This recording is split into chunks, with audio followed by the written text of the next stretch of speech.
This video is all about how to set up your Facebook ads, all right? We're talking about from account creation to the key terms that you need to understand to how ads on Facebook work. You need to know this, okay? The key elements that are needed for any account to ever have a chance at success. This is the video. So what I'm going to do now is I'm going to turn over to my handy dandy scribble pad and into my computer, and I'm going to show you exactly what to do to get started and to get set up. You ready? Let's do it.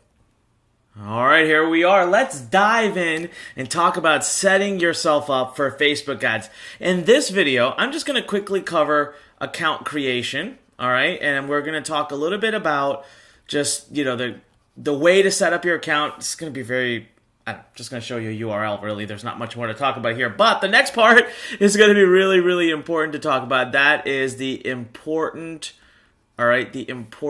terms. Now, I wanted to cover this right up front in the first video because I'm going to be using them throughout this bootcamp, and I want you to be able to understand, all the things that I'm saying and what they mean. We're going to talk about, on the third, we're going to talk about pixels here. I don't think, I was debating between whether this should go on this video or the next one, and I realized that with Facebook advertising, pixels are just so key. All right, I'll explain what they are. If you don't know what it is, don't worry about it. They're so key that we need to talk about it first. Number 4, we're going to talk about compliance. All right, we're going to talk about the rules of Facebook to make sure that you don't get shut down before you even get a chance to start. And then last but not least, we're going to quickly talk about what we call campaign structure. Okay, so that's what's coming up in this video. So let's dive right in without further ado. I don't want to waste any time, okay? So let's talk about account creation. Well, here's the deal. With account creation, you're going to want to go to Facebook.com. When you go to Facebook.com, you're simply going to type in /ads, all right? Or /advertising, or it takes you to /business. So if I were to write that URL for you, it's just Facebook.com. Just go to Facebook.com ads. It's going to forward you back to Facebook.com/business, but ads is a shorter URL to type in. So there we go. So when you go here, here's what you're going to do. You can literally click create an ad. That's it. Now, I'm not going to click this and go further in because then it would start showing a bunch of proprietary information. It's going to basically ask you to log in. As soon as you click create an ad, it's going to ask you to log into your Facebook account. All right, now, if you don't want to connect this if you don't want to connect your ads account to your Facebook account, your personal Facebook account, that's okay. You can create a new Facebook profile that could be you, could be a nickname, and then you can go create an ads account from that. All right, that's completely up to you. But what I do want to explain to you when we talk about this is you are going to hear a couple of terms when you're out there in the real world talking to people. You're going to hear people say this word, okay? You're going to hear people say business manager. All right, so you're going to hear people say business manager, and then you're going to hear people say ads account. What I want you to understand is a business manager acts kind of like an umbrella. Okay, so imagine this is your umbrella. This is your business manager.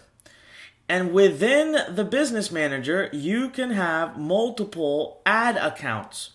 All right, so no one at Facebook says you can only have one ad account. As a matter of fact, we at Learn have about 6 or 7 ad accounts, if I remember. Actually, no, we have about 12 ad accounts, but directly ones that are managing our particular ads that I'm thinking of right now, there's about 6 or 7 of them. So we keep them, though, we actually have 2 different business managers, all right? We do this for tracking purposes. So we keep them under 2 different business managers. And this is pretty important. It allows you to organize things, allows you to make your life easier. So really, it's just the sequence of things. You do not have to set up a business manager, but I recommend you do. Now, I don't want to take time during this bootcamp and showing you how to do that because there's so much training on Facebook that allows you to do it. It's super easy, guys. But you do need to have an ads account, so that's what that is, right? Just wanted to explain to you what a business manager is because you may hear that term a couple of times. Now, all right, let's dive right into the important terms. I know I'm going to need to erase this, so I might as well just erase it now because I'm going to need this entire thing here. All right, I wrote out the important terms for you. So first and foremost, conversion. All right, so what exactly is conversion? So let me just do a desktop background here. So conversion, guys, is plain and simple, okay? So here's a Facebook ad. This is your ad. Let's just say this is your ad. Somebody clicks this link and they could land up on a variety of pages. Maybe they land up on an opt-in page. Maybe they land up on a sales page. It's probably the two most common options. So here, if they say yes and give you their email address and they opt in, they're a conversion. That's called a lead conversion on Facebook. If they go here and click the big button and buy your product, then they are a conversion. They're a sale, or on Facebook, it's called a purchase conversion. All right? So a conversion is pretty simple. It's when you actually have an action happen. Okay? A click is not a conversion, but something that they do on your website, on your page after the click, that's a conversion. All right? Now, pay attention. Very, very important. What the heck is a pixel? All right. So, whoa, that is not a good drawing. Give me 1 second here. All right, let's try that again. So here's a straight line. All right, there we go. And then I messed that up. All right. So this is your page, okay? Let's just say I'm going to pick on, for example, this is a opt-in page. All right, let me just use that as an example right now. You got a picture of the free book here. You got your headline here. You got a few bullet points. All right. So this is a opt-in page. Now, what happens is Facebook is going to give you this little code.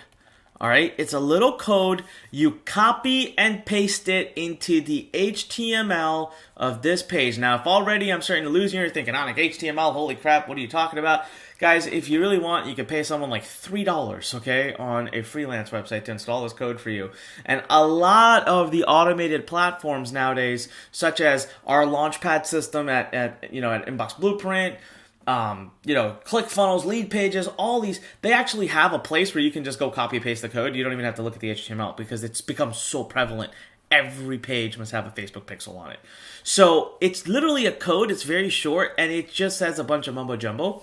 And it's invisible. So what it does is it just sits here on your page. But what it's doing is it's communicating information back to Facebook. Now, you might be thinking, that's crap. I don't want to send Facebook information. Yes, you do. See, when somebody hits this page, Facebook is able to use the pixel to read who it is. So now Facebook knows that person X hit this URL, specifically that URL. This allows you eventually to do something that we're going to talk about called custom audiences, which is powerful. It allows you to go to Facebook and say, look, Facebook, I want to show an ad, but I only want to show it to people who hit this page. It's a little invisible pixel, but it gets even better than that. On the next page, so let's say they opt in, and so they said yes, and so now they're on the thank you page. Again, the same code sits here as well. And so now Facebook actually knows that, let's say, 100 people hit this page and only 50 people hit this page. That means you had a 50% conversion. That means 50 people left. Facebook can tell you who these 50 are. So you can turn around and show them another ad. This is powerful stuff, guys. All right, you got to pay close attention here because this is really powerful stuff. So Facebook allows you to do these pixels, and over time, Facebook builds their own database of your pixels and can study this database, and then you can go tell Facebook, build me a bigger audience called lookalike. I want you to pick for me people, Facebook, that look like the people that are coming to my site. You can do all kinds of crazy stuff. It's a code in the end of the day that needs to go on your page. It's a copy and paste functionality. You do not want to, nor really at this point can you, do Facebook ads without it. All right? Absolutely must have it. All right. What's CPM? Pure and simple. Every 1,000 times Facebook shows your ad. Remember how I said shows, not click. See, let me show you something here. All right, oh wow. All right, that's fine. Let's go to Facebook. So I'm logged into Facebook right now, and I am going to check. Okay, so I see Todd Brown's ad right away. So Todd Brown, I'm going to pick on you. Not in a bad way. I'm just going to show your ad as an example. There's my ad as well. And then there's an ad from Russell Brunson. The whole gang's in town. All right, so let's see here. Let me just pull up this. I want to confirm real quick. Gonna get out of that. All right. So this ad right now, I'm seeing the ad, but I have not clicked like, I have not clicked comment, I have not clicked share, and I have also not clicked the link to the ad. So I've technically done nothing but viewed the ad. Well, in a way, Facebook is charging, well, not in a way, directly, Facebook's charging Todd for this. See, Facebook knows their inventory. When we talk about inventory with Facebook, we are referring to, Facebook essentially knows that, let's just say Facebook knows we get 1 billion page views a day. I don't know what it is, okay? Let's just say. And we can show 3 ads at one time. That means we can show 3 billion ads. So Facebook's able to reverse engineer and say, how much do we want to make? So you might have a click-through rate of 1.5% versus another guy who has a click-through rate of 0.5%. They're basically going to charge this guy more money to show his ads and this guy less money. So it's not that Facebook charges you per click. Facebook actually charges you for impressions to show your ad. The reason this guy gets charged less is just because his click rates are higher.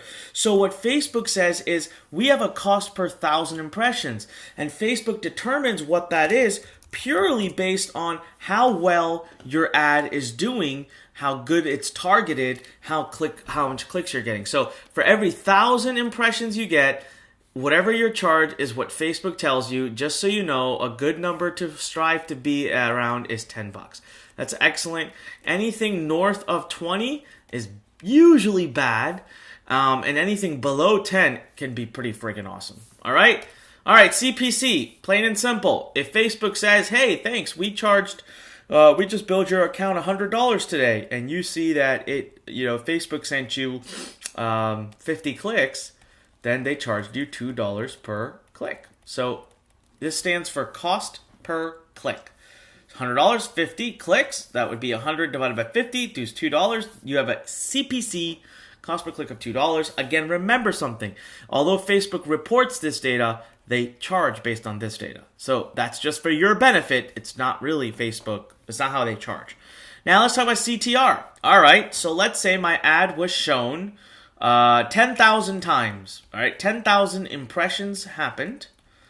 And let's just say I'm going to pull a random number, 300 clicks. Something tells me that's probably too good. All right, so I got 300 clicks out of 10,000 impressions. So I'm going to pull up my calculator over here. Let me bring it out over onto this side. And we're going to do 300 divided by 10,000, and that is a 0.03. That is a 3% CTR. It's actually really good. All right. So that is basically what you do is this summarizes into 300 divided by 10,000, which equals 0.03 times 100 to turn it into a percentage, and you got yourself a 3%. Basically means 3% of the people who view your ad click it. That's freaking awesome. You usually want to strive for anything around 1%, plus or minus. That's kind of the de facto. So my example was a little aggressive. All right, relevance. Relevance is a score where Facebook will give you a score between 0 to 10, 10 being most relevant. People have proven over and over again that the way Facebook charges you for your advertising, guys, is determined by an algorithm that most people don't know. I don't know what it is, and most people don't know what it is. But it has many factors that it takes into place, okay? Many factors, of which relevance is probably a chunk. So the closer you are to being relevant, the less they're going to want to charge you. How does Facebook know relevance? They watch people's reaction to your ad. So if I go here and I'm scrolling, now I've paused on top. They can tell that I paused and I've looked at his ad. I might click on see more. That tells Facebook I engaged with the ad, means I liked it. I might click like, which tells Facebook that I liked the ad. I might hit share. I might hit comment. There's so many things I might do which clearly tell Facebook if the ad is relevant to me or not. And that is where Facebook is determining, they have their metrics. They have billions of ad impressions every day, so they're able to determine what a good ad will usually get as far as engagement. Hence, they determine relevance. Negative feedback, pure and simple. All right, Facebook is tracking how many times someone says something bad about, mostly they're really tracking this right here. Report ad, hide ad. You see these two here? Facebook knows roughly what percentage of people who see the ad should ever do that. And if yours are crossing over it, they're going to give you a score. Now, Facebook's pretty, like, they're not really that detailed about it, unfortunately. Hold on one sec here. I gotta get rid of that, then do this, and then do this. All right. So unfortunately, with negative feedback, and then there's also positive feedback. I forgot to write that term down. Facebook's kind enough to also track your positive feedback. I honestly find positive feedback and relevance are kind of the same thing. If you have a high relevance score, it's virtually impossible for you not to have a high positive feedback. But it is possible. The other crazy thing is it is possible to have high negative and high positive feedback. Go figure. I don't freaking know. But they basically rate it this way. For both negative and positive feedback, they're going to give you low, medium, or high. Technically speaking, if your relevance score is low and your negative feedback is high, that's a killer combination. You should be shutting the ad down. That's conventional wisdom that's been said. All right, engagement. You're going to hear me talk about ad engagement, ad engagement, ad engagement. All right, ad engagement is, let me just go back and we'll pick up another ad there. Let's see here. There we go. It's my man, Les Brown. All right. So, guys, what we would do here with engagement is if we click like, if we click comment, if we click share, if we click the link, if I click on this image, all of this is me engaging. If I click on see more, this is all engagement. Facebook loves you to engage with the ad. Facebook wants to see you engage with their ad, all right? So it's really important to write ads that will inspire engagement because it's proven to drop your costs down. All right, now, last word that I had on here that I really want you to understand is creative. This is pretty simple. It's pretty easy, okay? A creative is a word used a lot in advertising, and it usually means your ad. You see this right here? This is a creative. You see this image with this text? That's a creative. You see me here? This is my image, or this is my ad with this text. That's a creative. All right? These are creatives. So as you scroll, what you're seeing are essentially all creatives. All right? So there we go. This is a creative. This is Jason Hernung. This is a creative. Oh, I don't know what I just did. I clicked something and it went away. But a creative is simply an ad. That is all. All right? So now, we already talked about how pixels work, actually, so that's awesome. When I was explaining what a pixel is, I ended up explaining, so that was number 3 that we were going to go over for this video. So number 4, guys, let's talk about compliance. And for compliance, this is an area where people really get themselves in a lot of trouble with Facebook. So I'm not going to go into a lot of detail here right now. Of course, if you want more detail, look right below this video. Join us for the workshop. Get yourself registered. Be there. I'm going to talk about all of this stuff in more detail, give you great opportunities to work even more and master this stuff. So get involved with the workshop. Don't miss it.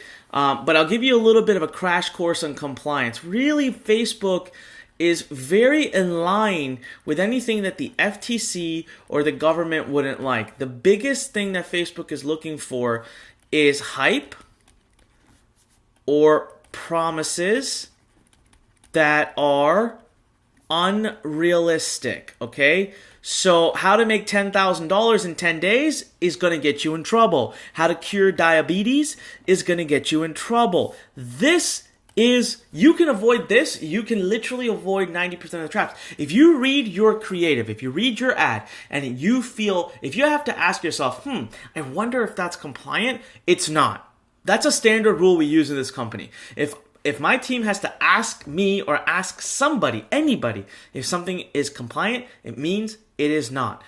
But that's compliance for ads. We'll talk about that a little bit later. But let's talk about compliance for the actual page, because I'll tell you this, over the years, I've learned some great tricks here. Facebook wants to see certain things. So we have an adapted policy. Honestly, I have been able to go around this, but I call these corporate pages. So not everyone does these, and we even have done a few campaigns now where we didn't have these, but I still like to use these. My thought process here is this. Put yourself in the mind of someone reviewing your compliance, okay? Facebook is known to basically have 2 major compliance houses. They have one in the US, and they have one in India. I'm sure they have other ones as well, but these are kind of the main ones that you hear a lot about. So in these, they have hundreds of people reviewing ads. Just imagine how many people sit here and they're across the country. They're not talking to each other because they're literally running at different times. Okay, well, these guys are working, these are sleeping, and they're working, they're sleeping. They don't talk to one another, but they have a standard set of rules. They have a sheet, all right? And it's a checklist of stuff. Now, whenever you give a human a sheet, you're going to have subjective matters come up. One person might look at something and not agree with the way the second person does. This person may approve an ad while this person comes back and says, nope, it's not approved, or the landing page.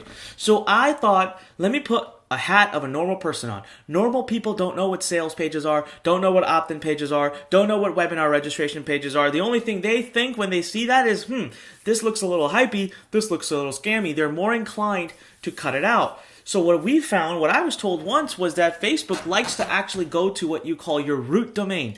So look at this, for example, circleofprofit.com/free book. This is my book sales page. I've done tremendously well with this. I've sold over 70,000 books. And if you come to this, you'll see that if you rip out the free book part, you land up on this page. Now, this is a very corporate-y looking page, right? I got a navigation bar.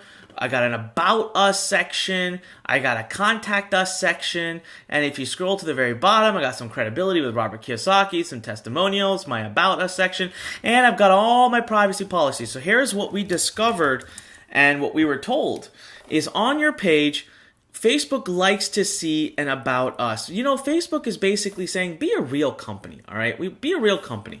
A real company would allow their customers to contact them, so they want to contact us. They want to see all your footer legal terms, all right? They want to see your copyright. They want to see your terms of use, all right? They want to see your privacy policy, which is huge. Privacy policy is massive. And depending on what industry you're on, you may also have some disclaimers, and they want to see that you have gone through the time and effort to put that in. Now, this protects them from the legal entities, okay? So they got to make sure that this is all there. But this is the two things I found to really help me was to have an About Us and a Contact Us on the page. Again, look legit, look real. Do not have hype. Do not have promises. Be about the product. Don't be making promises. So let's just look. This is, even if you look at my sales page, this is the page I would promote on ads. It's how to turn any passion into a profitable information business. All right, that's not hype. I didn't talk about how much money or in how much time. Over 100,000 students read edition number 1, made this book an instant international bestseller. That's fact, okay? There's no claims there. Read my testimonials. You'll see they're all generic. None of them, even though some of these students went on to make a lot of money through my teachings, I didn't put the specific numbers in the testimonials. And I made sure I had a lot of disclaimers in the testimonials above and throughout the whole thing, like right here. So you want to make sure you are going as far as you can to put your privacy policies, your terms of use, your footers, no hype, no claims. And if you really want to be paranoid like I am and really want to give them everything they got, then on your root domain, put a page that somebody at Facebook, some 21-year-old who's there just hitting yes, no on ads and checking reviews and landing pages, they're going to look at this page and say, oh yeah, this looks legit. This looks like a legit website. They don't know anything about conversion. They just know what looks, quote unquote, legit.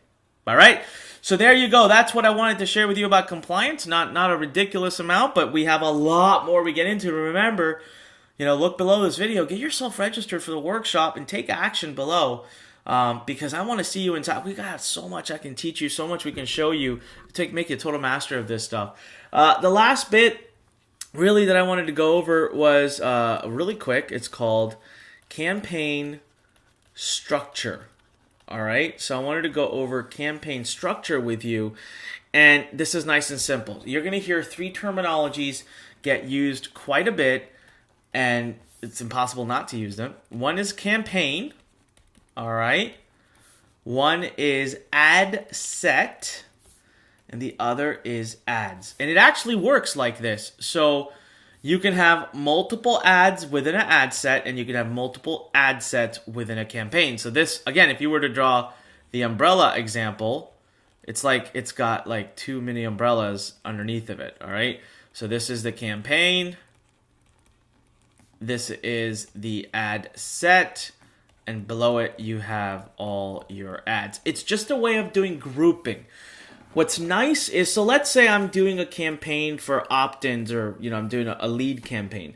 I'll try to put all my ads in the same campaign, because let's say I've got multiple ad sets, right? So I've got all these ad set that are contributing data to Facebook. So Facebook is sitting there watching my conversions, and they're trying to learn, hey, who converts the best for this guy so we can send him and show his ad to more people like him. Well, whenever they get the data from this ad set, it'll influence all of the ad set's performance. Versus if you keep breaking every ad set into its own campaign, the data of each ad set, the benefit, is not going to influence the next ad set. All right? So there you go. That's a campaign structure. Just wanted to share that with you. Again, I implore you, I am telling you, get yourself registered. Make sure you're there. You know what, actually? Let me come back on screen real quick. Give me a second. I'll be right back. All right, there you have it. Nice and simple, right? So listen, congratulations for getting through the first video, but you just scratched the surface. We got a big amount of content to go through now. I'm telling you right now, you're in an amazing place. So congrats again. Keep going through the content. Keep going through this boot camp. And last but not least, remember, get yourself involved in this workshop. The link is right below. Be there. Be serious. Be committed. I'm going to share with you amazing things. And then we have FB Academy, which you'll have a chance to enroll in as well. So listen, do it right now. All right. Other than that, I want to remind you, when life pushes you, what do? Stand straight, smile, and push it the heck back. Keep moving through this. Keep committing to the education. Keep committing to the transformation. We here at Learn are a transformational home for entrepreneurs just like yourself. We want to be here to support you in every way possible. All right. I'll see you soon. I'll see you in that next video, or click the link below and I'll see you on that workshop. Talk to you in a minute.